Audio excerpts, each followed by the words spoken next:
Pupunta tayo ngayon ng Jeju. Pero layover natin, Hong Kong. Masaklap lang, 8 hours tayo mag-aantay dito. Tama ba? 8 hours. Kaya yun, nag-aantay kami dito sa labas. Okay naman yung labas ng mall.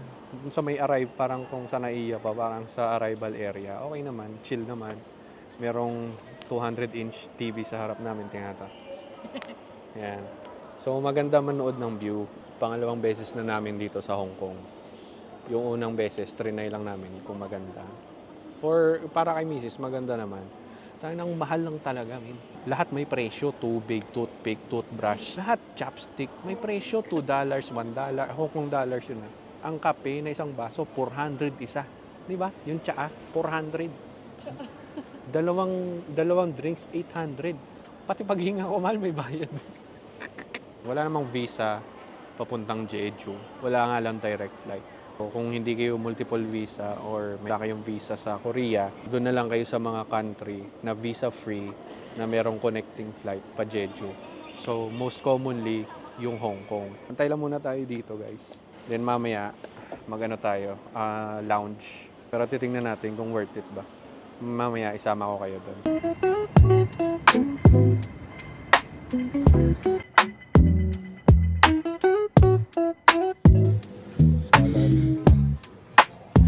Guys, yung ano, lumpia, apretada, aminudo, chapsoy, tsaka siomay, tsaka hototay. Hototay. Sana mapanindigan ko yung vlog na to ng buong trip natin. Siomay. Layo ng lasa ng siomay. Bakit? Pag tinipid yung siomay, lumpia, matabang.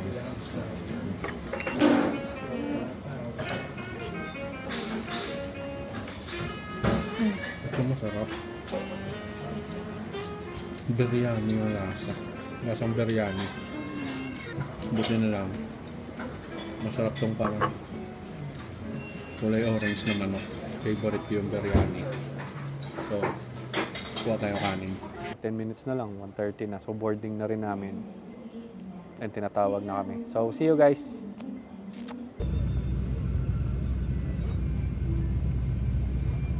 Daang sayiti na mag-Jeju Air. Grabe. Bawat alog, kinakabahan ako. Ayun, so kakadating lang natin. Ngayon, kukunin namin yung sasakyan. Itutour namin sila dito sa Jeju kasi hindi pwedeng kami lang nakakita nun. Dapat sila din. Lalo sa Udo Island, the best talaga doon. So, plate number natin, 2457. Diesel, bago kayo umalis, nire-require nilang kuhanan muna ng video or picture para sure lang na kung ano yung itsura mong kinuha, ganong itsura mo rin ibabalik. 9-seater itong nabook namin. Meron silang option, either 9-seater or 11-seater. Pansin nyo naman, di ganong ka-hassle mag-rent ng sasakyan sa Tamra. As in, from airport, diretso na sa Tamra, pakita ka lang ng pinaka-importante, yung international license. 4,000 pesos yung binayad namin sa EAP. Kung nasa Rizal area kayo, meron sila sa may Feliz banda, Ayala Feliz. 4K, syempre yung driver's license. Credit card, dapat nakapangalan yung credit card mo same sa ibibigay mong pangalan sa Tamra. Kasi kapag hindi, may mga nakikita kami na nakakancel yung reservation ng kotse. Maghanap na lang muna kami ngayon ng parking area. Kasi 2 PM pa sila dadating. Medyo puyat na rin si Mrs. Kailangan niya na matulog. Hindi ka puyat? Ako, puyat din pala ako. Sige. Alright. Sunduin na natin sila, guys. Pag itong DJI Osmo hindi natumba habang nagmamaneho ako. Manupit. So, pupunta tayo sa may PWD. Doon natin sila susunduin. So, 1, 2, parang nagbayad ng 40 pesos. Kasi yung computation, parang divide 4, less 0. Parang ganun siya. Uy, baka libre naman, sir. Nakabukas na, oh. Wala pinicturean. Turn right and then... Galingan mo sa blackboard. Pressure ka. Mabilis lang daw dapat eh. Oh, luto na to. Ayan? Okay na yung beef ate. Pag gusto niyo ng mugo. Ito pala. Sauce. Sauce ng black pork.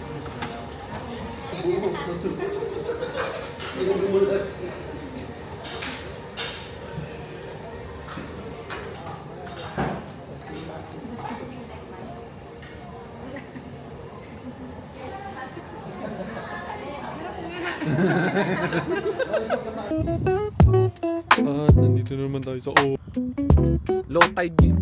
Low tide.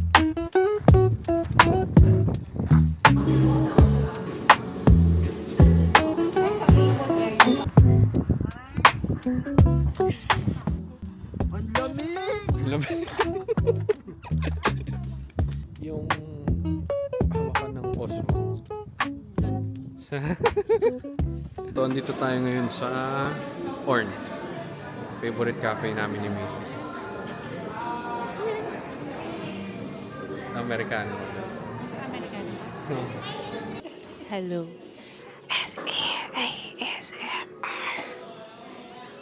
Tambay muna tayo dito sa Orn. Actually, ito yung isa sa mga pinaka-recommended na coffee shop within the area. Bago magpahinga ang lahat, kape-kape muna. Ano eh? Ang mga kapid nila dito, ano talaga, mamani. Hindi ako kumakain ng peanut butter, pero nagustuhan ko yung peanut ice.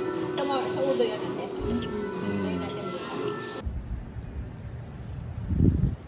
Tayo ngayon sa Hibichi Hotel and Resort, Jeju. Actually, dalawa yung building. Yung isa is hotel and yung isa is resort. Resort yung pinakabago. So, dito tayo na ngayon naka-check-in.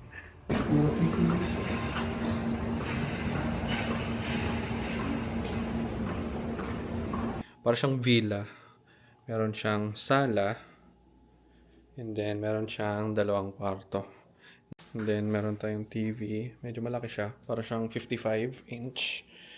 Dalawang room tayo. Dito kami ni Mrs. So, may kanya-kanya din CR. Yan. Toilet. Pero iisang bathroom. Which is okay lang. Ang ganda.